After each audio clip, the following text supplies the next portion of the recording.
Hai, kembali lagi bersama saya Fitri dari Balikpapan.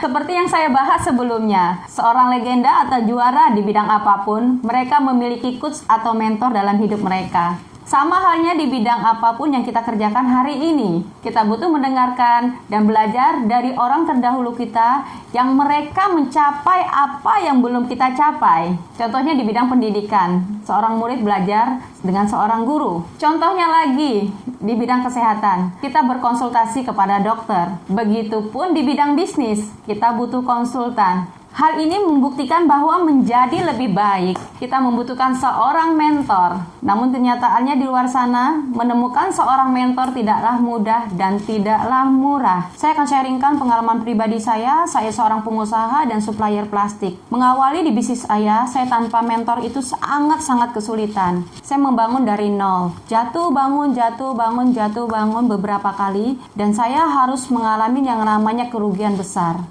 Banyak kerugian yang seharusnya saya tidak perlu tanggung, tapi karena saya tidak ada yang mengajari, tidak ada yang mementorin, itu berulang-ulang terjadi. Dan saya untuk sukses itu jangkanya sangat panjang, butuh waktu lama. Dan memang saya menjalankan bisnis saya puluhan tahun, dan saya malahan endingnya kerugian yang sangat luar biasa dan kesuksesan itu pun tidak ada. Walaupun orang-orang senior di sekeliling saya, orang yang terdahulu saya, mereka sukses, tapi mereka tidak mau mengajari kepada kami. Kenapa? Karena mereka tidak mau rugi dan mereka juga tidak mau jadi pesaing. Satu ketika saya bertemu dengan komunitas FFG. Saya bersyukur bertemu komunitas FFG. Komunitas FFG ini adalah komunitas bisnis yang hari ini sudah tersebar di 80 negara. Dan komunitas ini sudah banyak mencetak miliarder-miliarder dunia. Saya bersyukur bersama komunitas FFG, saya membangun bisnis saya, network saya di berbagai kota bahkan negara. Dan hal yang sangat membantu saya adalah saya mempunyai mentor di bisnis ini. Mereka adalah orang-orang yang membimbing saya dari tanpa pengalaman, bahkan nol sama sekali. Tapi saya bisa sukses, bahkan saya mempunyai jaringan berbagai kota negara. Keren kan? Dan itu hal yang tidak saya dapat di bisnis saya sebelumnya. Di FFG saya dibimbing, dituntun para mentor saya. Dan mereka orang-orang yang sudah membuktikan mencapai apa yang saya belum capai. Jadi saya hanya tinggal ikutin dan follow mereka saja. Bagi saya, ini adalah satu hal yang sangat-sangat berarti. Karena arti seorang mentor, ketika kita memiliki mentor, kita kesempatan untuk kita bisa berkonsultasi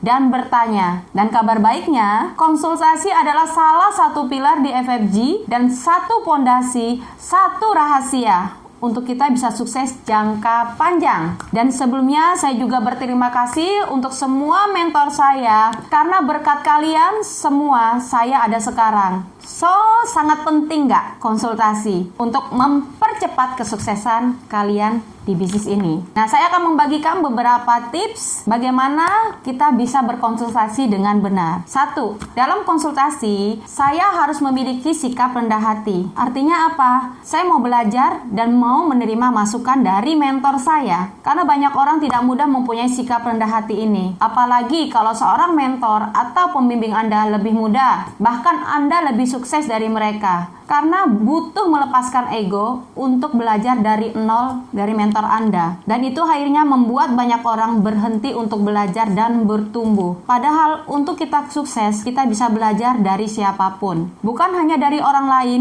bahkan dari orang-orang di rumah kita, keluarga kita bisa belajar. Nah, apabila Anda seorang pengusaha besar, kalian mempunyai mentor lebih muda atau di bawah kalian, apakah kalian mau belajar dengan mentor tersebut? Banyak orang tidak mau. Kenapa? Karena mereka merasa sudah bisa, mereka sudah pintar, dan mereka sudah mengetahui, dan mereka sudah mempunyai pengalaman. Tapi untuk sukses di bisnis ini, kita harus belajar, karena mereka sudah melewatin apa yang belum kita lewatin. Kita tinggal follow saja, dan kita tinggal ikutin apa yang mereka berikan kepada kita. Maka dari itu, kenapa poin pertama kita harus memiliki sikap rendah hati dalam konsultasi. Kalau kita mau bertumbuh dan kita mau cepat suksesnya, tinggal lakukan sikap rendah hati tersebut. Poin kedua, konsultasi itu bertanya, bukan mempertanyakan. Beda antara bertanya dan mempertanyakan. Bertanya, Anda mencari jawaban dan solusi. Tapi kalau Anda mempertanyakan, artinya Anda memaksakan jawaban Anda sendiri. Itu menunjukkan Anda tidak mempunyai sikap rendah hati. hati. Contohnya, kadang ada satu tim, mereka datang untuk konsultasi. Pak, Bu, saya boleh nggak begini, melakukan ini, boleh nggak melakukan ini? Kita memberikan jawaban tidak boleh. Tapi mereka memberi lagi pertanyaan, masa sih nggak boleh ini itu? Padahal kita sudah bilang tidak boleh. Berarti apakah orang ini mencari solusi, mencari jawaban? Berarti dia bukan mencari jawaban. Mereka mencari untuk jawaban mereka sendiri, itu mereka lakukan. Dan itu berarti mereka tidak cari solusi. Dan mereka memang bukan untuk konsultasi. Mereka hanya datang mempertanyakan. So, jadi kalau Anda pingin kalian sukses, kalian harus mengikuti dan follow apa yang diberikan mentor kalian dari konsultasi tersebut. Kalian harus follow dan kalian harus mengikuti. Kadang kita juga tidak memberikan semua jawaban sebagai mentor. Kenapa? Karena belum tentu seorang downline atau kita memberi solusi itu adalah yang mereka inginkan. Belum tentu mereka siap atau belum tentu mereka bisa terima. Karena ada hal-hal tertentu yang mereka belum tentu mereka bisa pahami. Sama halnya dalam rumah tangga. Anak Anda bertanya, dari mana saya lahir di muka bumi ini? Kita tidak mungkin memberikan jawaban secara detail pada mereka karena memang belum waktunya. Sama halnya di bisnis ini. Seringkali upline tidak menjelaskan secara detail kepada Anda karena Anda belum siap dan mengerti apa maksud itu. Berjalannya waktu Anda akan paham. So, konsultasi itu bertanya, bukan mempertanyakan. Satu prinsip, upline tidak mungkin menjerumuskan Anda. Poin ketiga, konsultasi adalah mereka cari solusi, bukan untuk berkeluh kesah. Sama halnya dengan kita berkonsultasi. Kita mencari solusi bukan untuk merengek-rengek atau meratapi dalam hidup kita. Kadang seorang downline berkonsultasi, mereka menceritakan semua ratapan hidup mereka dan mereka kadang menangisi apa yang mereka alami di kehidupan. Dan mereka melakukan berulang-ulang. Tapi ingat, orang sukses, mereka tidak komplain dan mereka tidak fokus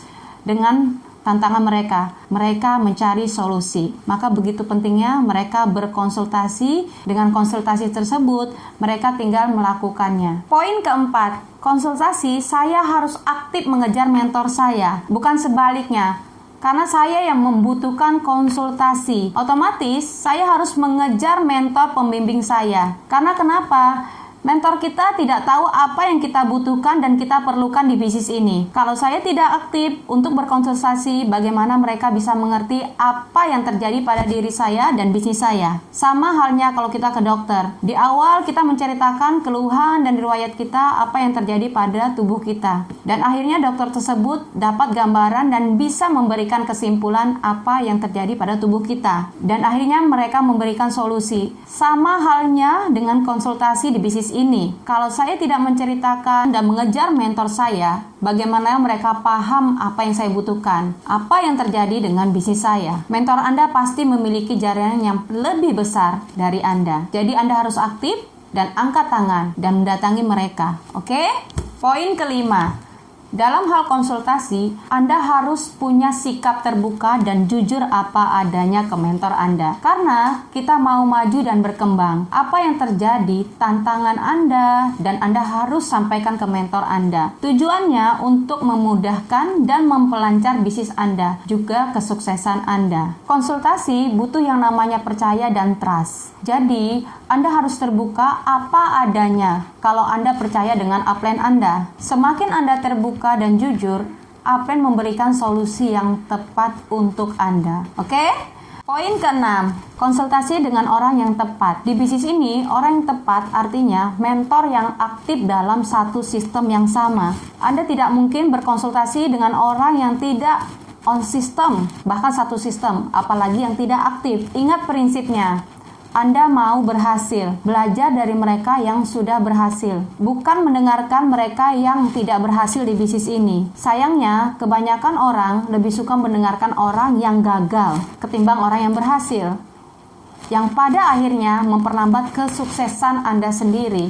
Jadi, mana yang Anda mau dengarkan? Orang gagal atau orang berhasil? So, konsultasi dengan mentor yang aktif di bisnis ini. Poin ke-7, lakukan apa yang sudah Anda konsultasikan. Tidak ada gunanya tahu tapi tidak mengaplikasikan. Ingat, Sukses itu butuh tindakan, bukan hanya mengetahui saja. Apa yang Anda sudah dapat dan Anda sudah konsultasikan, Anda tinggal lakukan saja. Ini adalah langkah yang paling penting untuk kita bisa sukses. Oke, ini adalah beberapa sharing pengalaman pribadi saya.